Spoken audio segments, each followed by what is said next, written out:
London, 1856. The chandeliers cast a golden glow upon the Hartwell ballroom, where ladies in silk gowns swirled like exotic flowers in a summer breeze.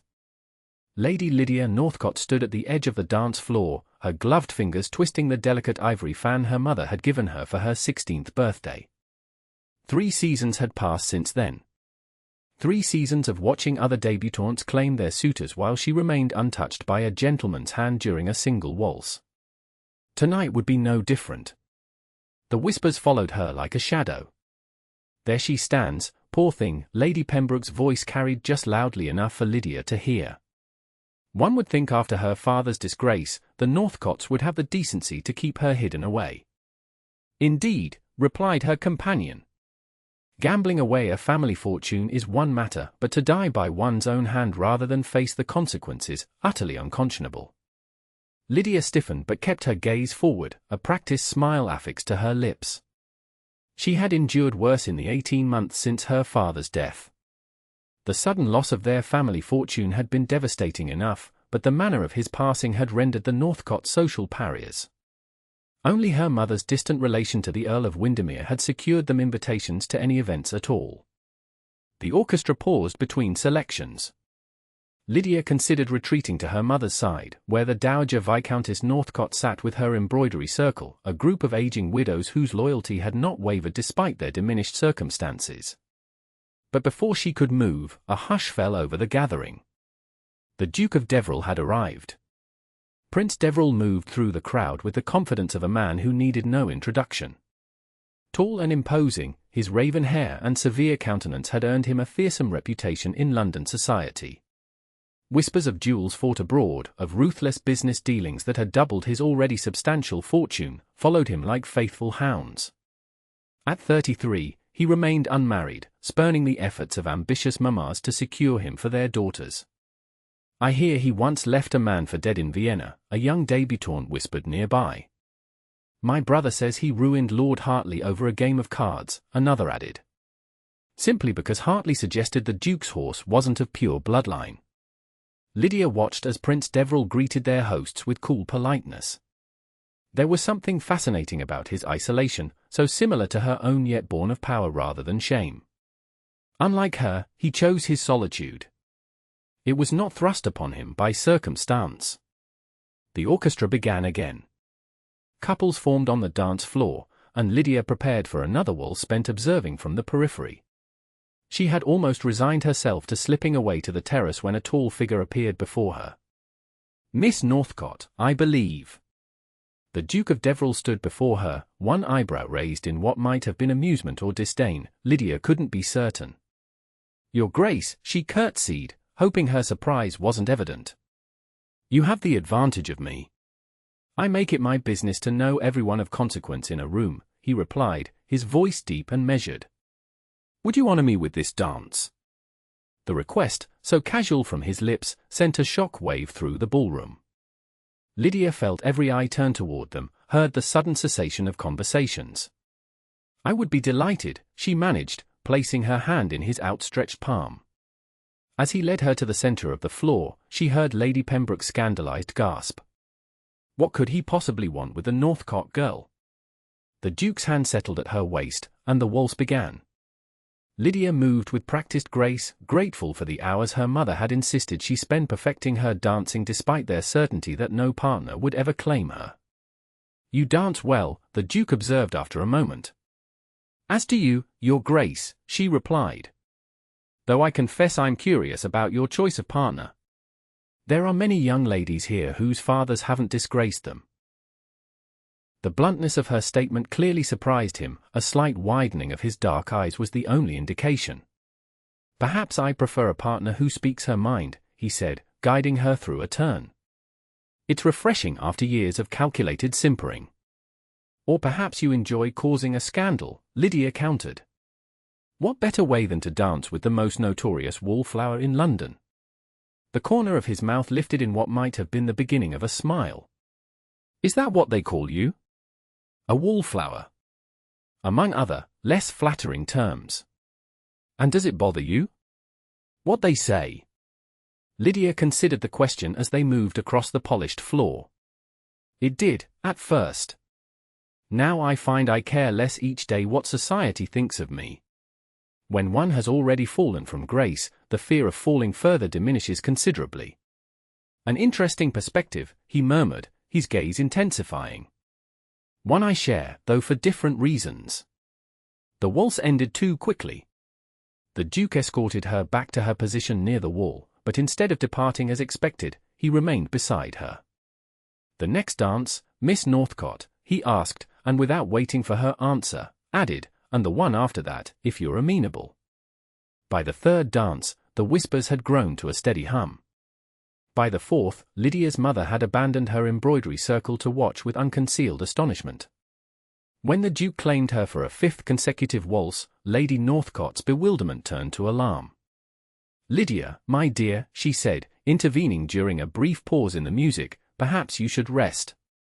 5 dances with the same gentleman is rather conspicuous." "That's precisely my intention, Lady Northcott," the Duke said smoothly. "Miss Northcott has graciously agreed to every dance this evening." Her mother's eyes widened. "Every dance? But that would be most improper. People will talk."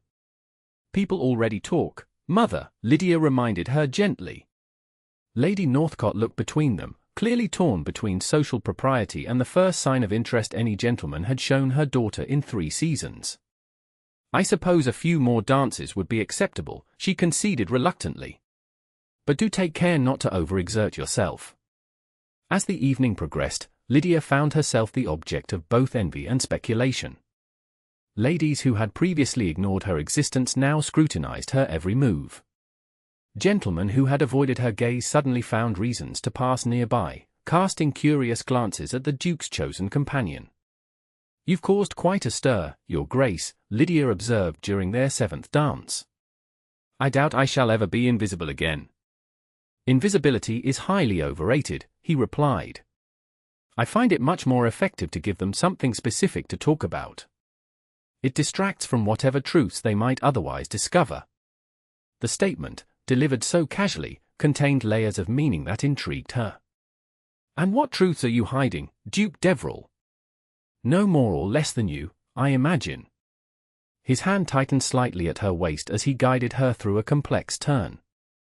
"We all have secrets, Miss Northcott. The trick is controlling which ones become public knowledge." The evening drew to a close well past midnight. As the final notes of the last waltz faded, the Duke escorted Lydia to where her mother waited near the entrance. "Lady Northcott," he bowed formally. "I must thank you for your daughter's company this evening. It has been illuminating." "Indeed," her mother replied, clearly unsure how to respond to this unexpected attention. "We are honored by your interest, Your Grace. Interest sufficient enough that I hope you'll receive me tomorrow at 2 o'clock, he continued. "There is a matter I wish to discuss with both of you." Before either woman could respond, he kissed Lydia's hand, bowed once more to her mother, and departed, leaving speculation in his wake. The Northcott townhouse, once the jewel of Berkeley Square, now sat in a less fashionable corner of London. Still respectable, but noticeably diminished in grandeur, it reflected the family's reduced circumstances. Lydia had spent the morning in a state of nervous anticipation, alternating between excitement at the Duke's impending visit and suspicion of his motives. "Perhaps he means to offer for you," her mother suggested as she rearranged the meager tea service for the 3rd time. "Though it would be most unusual after a single evening's acquaintance." "He means nothing of the sort," Lydia replied firmly. "A man of his position doesn't marry the daughter of a disgraced viscount, especially one with no dowry to speak of." Then what could he want? Lydia had been asking herself the same question since he'd issued his cryptic request. "I suppose we shall discover his intentions shortly." The Duke arrived precisely at 2, dressed impeccably in a tailored black coat and dove-grey waistcoat. He declined refreshments and came directly to the purpose of his visit. "Lady Northcott, Miss Northcott," he began without preamble, "I find myself in need of assistance with a delicate matter, and I believe Miss Northcott may be uniquely suited to help me." Lydia exchanged a puzzled glance with her mother. "I'm not sure I understand, Your Grace. How could I possibly assist you?" The Duke's expression remained impassive. I require a companion for my sister during her coming-out season. Someone who understands society's rules yet won't be intimidated by its judgments. Your sister? Lydia repeated, surprised. I wasn't aware you had a sister, Your Grace. Few people are, he replied. Penelope has been educated abroad for the past decade. She returns to London next week, and at 19, it's time she was properly introduced to society. Lady Northcott looked perplexed. Surely there are more conventional choices for such a position. A widow of good standing, perhaps, or my sister is unconventional, he interrupted. She has spent her formative years in Florence and Paris, studying art and literature rather than deportment. I fear she will find little in common with the typical English débutante. Miss Northcott, however, strikes me as someone who might understand Penelope's perspective while helping her navigate the treacherous waters of the Tun. Lydia considered his words carefully. And what would this position entail, exactly? You would reside at Deverell House for the season. Accompany my sister to all social events. Guide her through the complexities of London society. In return, you would receive a generous stipend, and the protection of my name would extend to both you and Lady Northcott. The implications were clear. Association with the powerful Duke of Deverell would effectively shield them from the worst of society's cruelty. It was a tempting offer, perhaps too tempting. May I ask why you selected me for this role?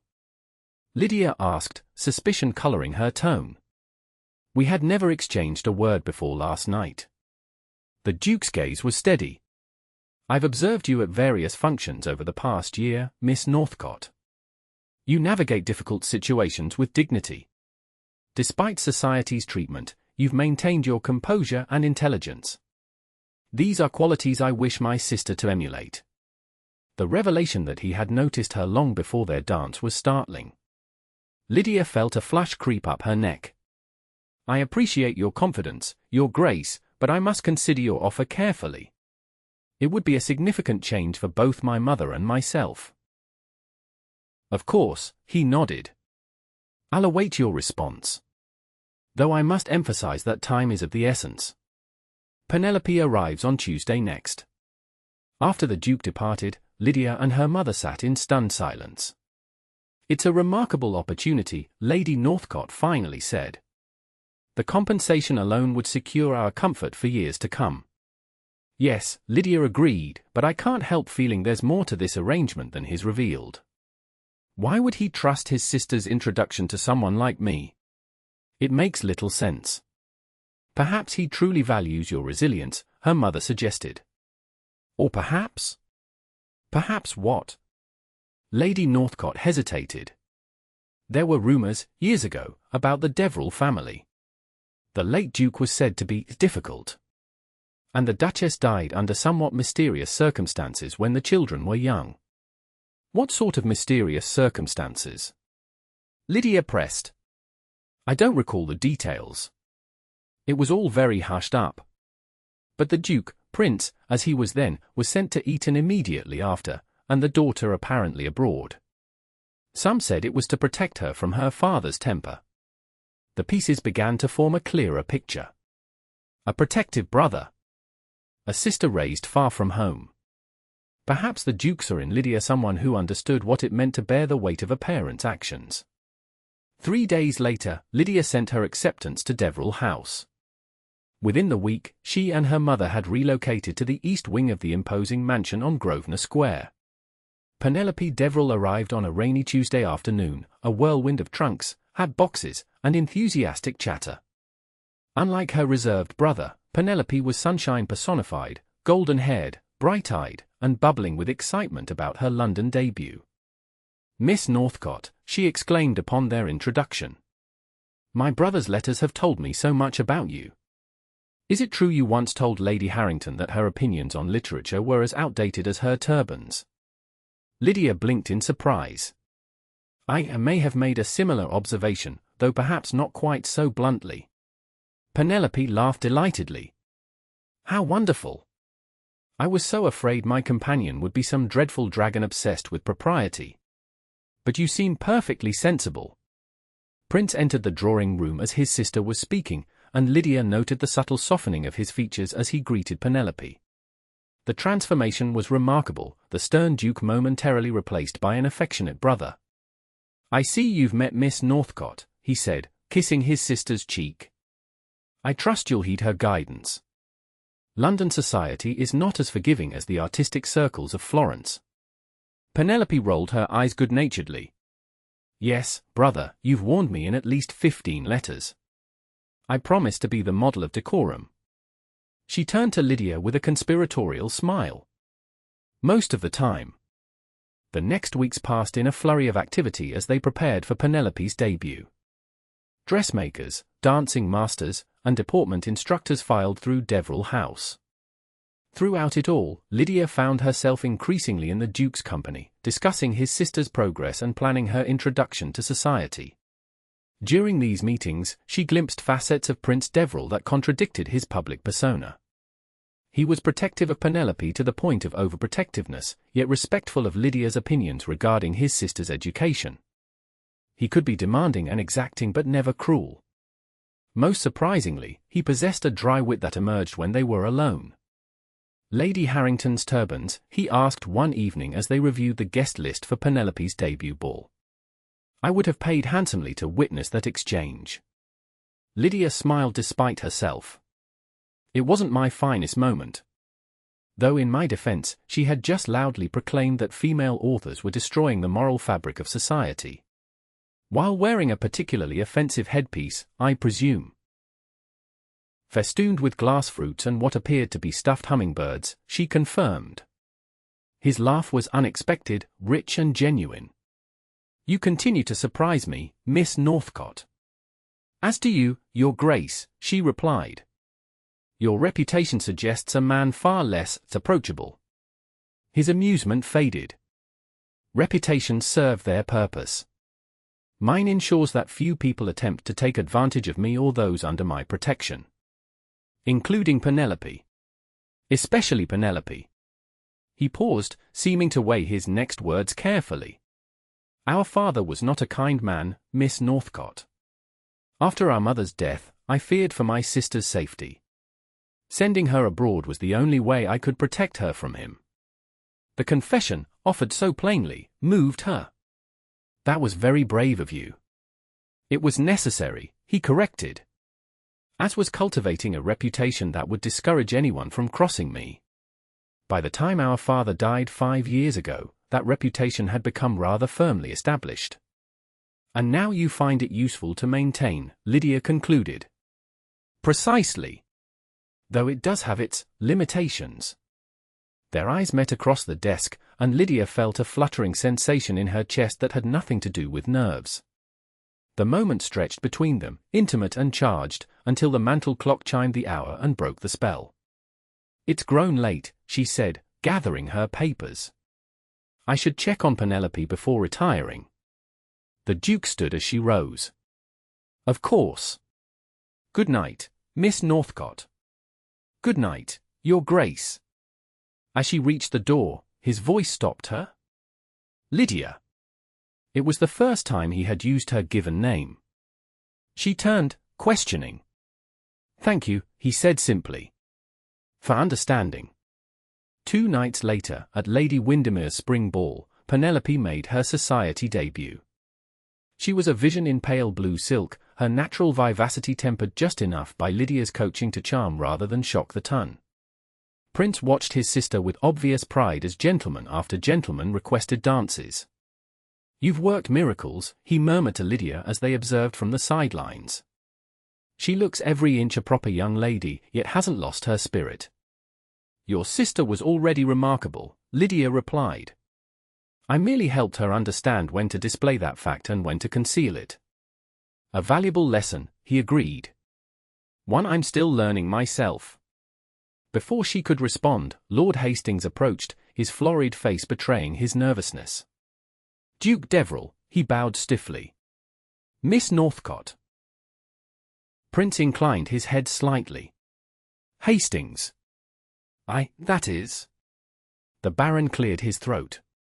I wondered if Miss Northcott might honor me with the next dance. Lydia couldn't mask her surprise. No gentleman besides the Duke had requested her hand since her father's disgrace. I would be delighted, Lord Hastings, she said, recovering quickly. As they moved to take their places for the quadrille, Lydia glanced back at Prince. His expression had returned to the cold mask she recognized from their first meeting. But something else lingered in his eyes as he watched her, something that might have been possessiveness. Lord Hastings proved an adequate if uninspiring dance partner. When he returned her to the Duke's side, Lydia noticed other gentlemen casting speculative glances in her direction. "It seems your acceptance of Lord Hastings has emboldened others," Prince observed, his tone carefully neutral. "I count at least 3 gentlemen contemplating an approach." "How remarkable," Lydia said. "A month in your household has apparently rendered me acceptable company again." "Not my household," he corrected. "My protection. There's a distinction." Before she could question him further, Mr. Thompson, a handsome young barrister, requested her hand for the waltz. Prince's jaw tightened almost imperceptibly, but he stepped aside with perfect courtesy. By the end of the evening, Lydia had danced with 5 different gentlemen, more than in all her previous seasons combined. As their carriage returned to Deverell House, Penelope chattered excitedly about her own success while Lydia contemplated the evening's unexpected turn. "You were quite popular tonight, Miss Northcott," Prince remarked, his voice carefully casual. Thompson seemed particularly attentive. "He was very pleasant," Lydia agreed. "Though I suspect his interest may have more to do with curiosity than genuine attraction." "And if it weren't," he pressed. "If his intentions were honorable?" She met his gaze across the dimly lit carriage. "Then I would consider them as I would any gentleman's offer, based on compatibility, mutual respect, and affection." Penelope, oblivious to the undercurrents between them, continued describing Lady Pembroke's shocked expression when the Earl of Stratford had requested a second dance. In the days that followed, Lydia found herself increasingly sought after at social functions. Invitations arrived addressed specifically to her, not merely as Penelope's companion. Gentlemen who had previously shunned her now competed for her attention. Even Lady Pembroke grudgingly included her in conversations. The change was as dizzying as it was transparent. Society had not forgotten her father's disgrace, but the Duke's evident approval outweighed past scandals. The irony wasn't lost on Lydia. She had gained acceptance not through her own redemption but through association with a man whose reputation was, in many ways, as controversial as her own. Prince observed her newfound popularity with growing tension. Though he maintained his distance in public, Lydia often caught him watching her interactions with other gentlemen, his expression unreadable. Their private conversations became increasingly strained, punctuated by moments of unexpected intimacy that left her confused and yearning. The situation came to a head at the midsummer ball hosted by the Duke himself. Deverell House had been transformed for the occasion, the ballroom adorned with thousands of fresh flowers, the terrace illuminated by Venetian lanterns that cast a magical glow over the gardens. Lydia wore a new gown of deep emerald silk that complemented her auburn hair and fair complexion. When she entered the ballroom, she felt the Duke's gaze find her immediately, though he was surrounded by a group of politicians across the room. "You look absolutely stunning," Penelope whispered, appearing at her side. "My brother won't be able to take his eyes off you." Lydia felt her cheeks warm. "Don't be silly. Your brother has far more important matters to attend to than observing me." Penelope's knowing smile suggested otherwise. "Is that why he's been staring at you since you arrived? Or why he scowls whenever Mr. Thompson approaches you? Really, Lydia, for someone so perceptive, you can be remarkably blind." Before Lydia could respond, Mr. Thompson himself appeared, requesting the first waltz. As they moved across the floor, she found her gaze repeatedly drawn to Prince, who watched them with undisguised displeasure. "The Duke seems quite protective of you," Mr. Thompson observed, following the direction of her glance. "One might almost think he had a personal interest." "His Grace is protective of everyone in his household," Lydia replied carefully. "It's his nature." "Perhaps," Thompson smiled. Or perhaps there's another explanation for why no gentleman has dared to express serious intentions toward you, despite your recent popularity. The implication was clear enough to make Lydia miss a step. I'm sure I don't know what you mean. Don't you? The Tun is convinced the Duke of Deverell has claimed you for himself. It's why I've hesitated to speak openly of my admiration. The dance ended before Lydia could formulate a response. As Thompson escorted her from the floor, they nearly collided with Prince, who had materialized beside them with alarming suddenness. "Miss Northcott," he said, his voice carrying a dangerous edge, "I believe this next dance is mine." It wasn't a question. Thompson, wisely recognizing dismissal when he heard it, bowed and retreated. The moment Prince's hand settled at her waist, Lydia felt the familiar spark between them intensify. His touch was possessive, his gaze direct and challenging. "Mr. Thompson seemed quite engrossed in your conversation," he observed as they began to move. "May I ask what you were discussing?" "You may ask," she replied evenly, "though I'm not certain I should answer." His grip tightened fractionally. Was he making his intentions known? He was making observations about society's perceptions, she corrected. Specifically, about why gentlemen might hesitate to court me despite my apparent rehabilitation in the eyes of the Tun. And what conclusion did he reach? Lydia met his gaze directly. "That they believe you have already staked a claim." The waltz continued, but something had shifted between them. The pretense of casual interest had evaporated, leaving raw truth in its wake. "And if I have?" Prince asked finally, his voice lowered to ensure only she could hear.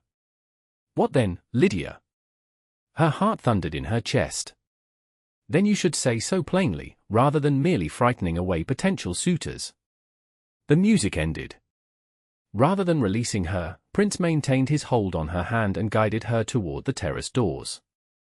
The night air was cool against her flushed skin as they stepped outside, away from prying eyes.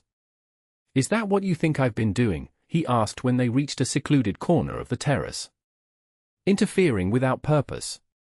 "I don't know what to think," she admitted.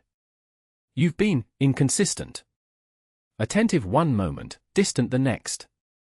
If you have formed an attachment, you've been remarkably unclear about it." "Because I've been fighting it," he said abruptly. "From the moment I claimed that first dance, I knew I was in danger of compromising my judgment where you're concerned." Lydia's breath caught. "I don't understand." Prince ran a hand through his hair, a rare gesture of frustration. "I brought you into my home to help Penelope, not to pursue you myself. It would be an abuse of your position." "My position as your employee, you mean?" "Your position as someone dependent on my protection," he clarified. "How could I be certain your response to any advance wouldn't be influenced by fear of losing that protection?" The consideration touched her deeply. "So instead, you've watched me dance with other men while silently resenting them." "Not my finest strategy," he acknowledged with the ghost of a smile. "Particularly as it's become increasingly difficult to maintain." Lydia took a step closer to him. "Perhaps you should try a different approach." His eyes darkened. "What would you suggest?" "That you trust me to know my own mind," she said simply. "That you ask, rather than assume." For a long moment, Prince said nothing, his expression conflicted. Then, with deliberate care, he took her hand in his. "Lydia Northcott," he began, his voice uncharacteristically hesitant, "from the moment I saw you standing alone at the Hartwell ball, bearing society's cruelty with such dignity, I've been drawn to you in ways I cannot fully explain. Your intelligence, your courage, your compassion for my sister, all have only deepened my admiration. I find myself thinking of you constantly, jealous of every man who approaches you, longing for your company even when you're merely in the next room." He paused, searching her face. "If you could see any possibility of returning my affection, not out of gratitude or obligation, but genuine feeling, I would consider myself the most fortunate of men." Lydia felt tears pricking at her eyes. "For someone who claims to be poor with words, you express yourself remarkably well when properly motivated." "You haven't answered my question," he pointed out, a hint of vulnerability in his tone. She reached up to touch his cheek, a gesture of such intimacy that she felt him tremble slightly beneath her fingers. "Prince Deverell, I have been half in love with you since you defied all of society to dance with me that first night. The half that remained uncertain has been falling steadily ever since." His smile transformed his face, erasing years of careful reserve. "Then may I hope." Their moment of privacy ended abruptly as the terrace doors opened and voices spilled out from the ballroom. Prince stepped back reluctantly, though he kept her hand firmly in his. "This conversation requires more privacy than we can find here," he said, his voice low. "Will you meet me in the library after the ball concludes? There is much more I wish to say to you." Lydia nodded, her heart too full for words. The remainder of the evening passed in a blur of dances and conversations that Lydia barely registered. Her awareness remained fixed on Prince, who moved through his duties as host with renewed energy, his eyes seeking hers across the room at every opportunity. When the last guest had departed and Penelope had retired to her chambers, Lydia made her way to the library.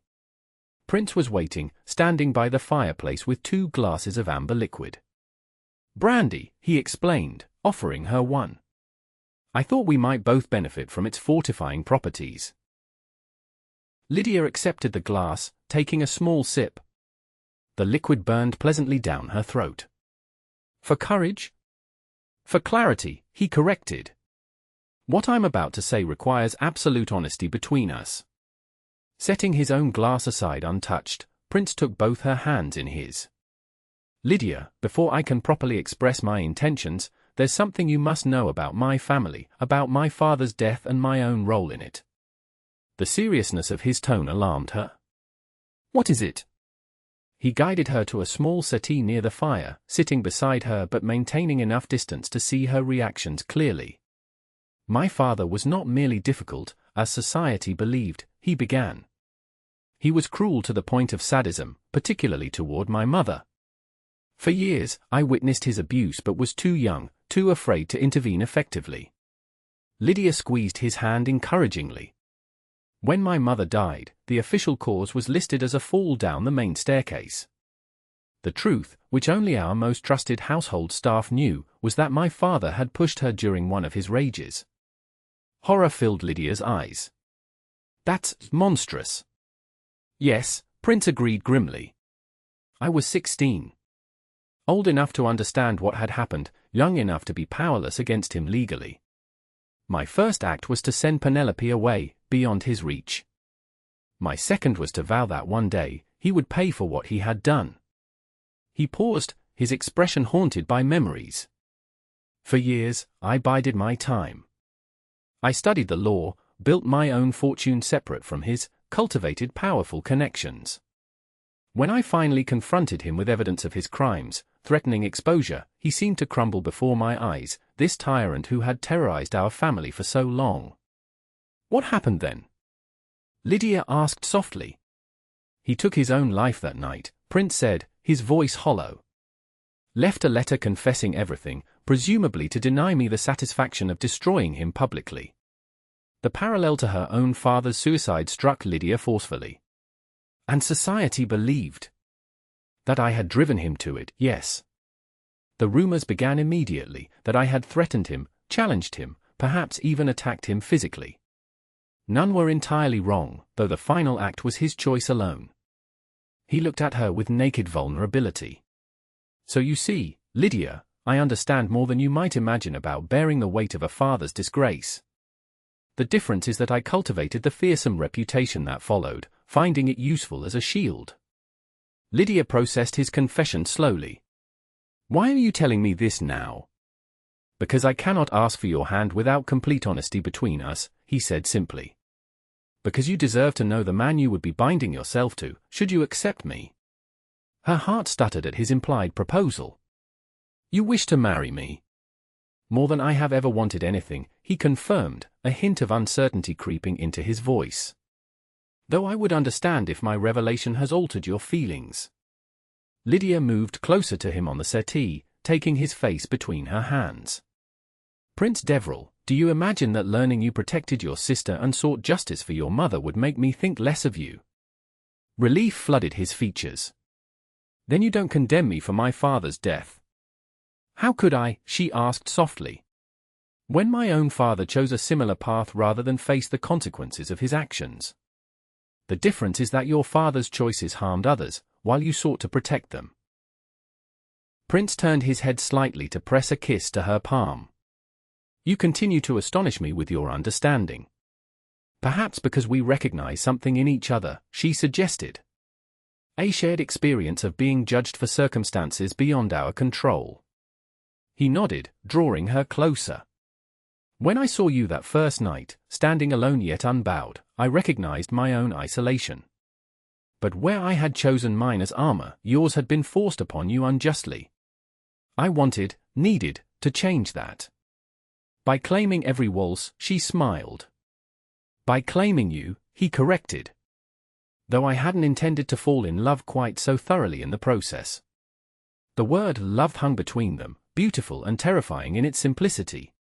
And now? Lydia asked, her voice barely above a whisper. Prince slid from the settee to one knee before her, still holding her hands in his. Now I find myself entirely at your mercy, Lydia Northcott. Will you do me the extraordinary honor of becoming my wife? Not for protection or position, but because I cannot imagine spending another day without knowing you are mine, as I am already completely yours. Tears spilled freely down Lydia's cheeks as she nodded. Yes, she managed through her emotion. Yes, with all my heart. Rising, Prince pulled her to her feet and into his embrace. His kiss was tender at first, then deepened with an intensity that spoke of long-restrained passion. When they finally parted, both breathless, he pressed his forehead to hers. I love you, he said simply. More than I believed possible. And I love you, she replied. My most feared Duke. His laugh was free from the weight that had burdened it for so long. Feared by all but conquered by one. 3 weeks later, the morning editions of every London newspaper announced the engagement of His Grace, the Duke of Deverell, to Lady Lydia Northcott. Society's reaction ranged from shock to calculation to grudging approval. Lady Pembroke was overhead declaring it the most advantageous match of the season for a girl of such unfortunate connections, while Mr. Thompson lamented his hesitation to a sympathetic audience at his club. The wedding took place in early autumn at the Deverell country estate in Derbyshire. As Prince and Lydia shared their first dance as husband and wife, Penelope watched from the sidelines with undisguised delight. I knew from the moment he mentioned you in his letters that you were meant for each other, she confided to Lydia later. He described you as remarkably resilient and refreshingly forthright, practically a declaration of love from my reserved brother. Lydia smiled, watching her husband across the room. Sometimes the most unexpected partnerships prove the most perfect. And to think, Penelope mused, it all began because no one would dance with you. Until the most feared Duke claimed every waltz, Lydia finished, her heart full as Prince's eyes met hers across the room, full of promise and belonging. No longer feared, no longer shunned, they had found in each other the perfect partner for life's complex dance.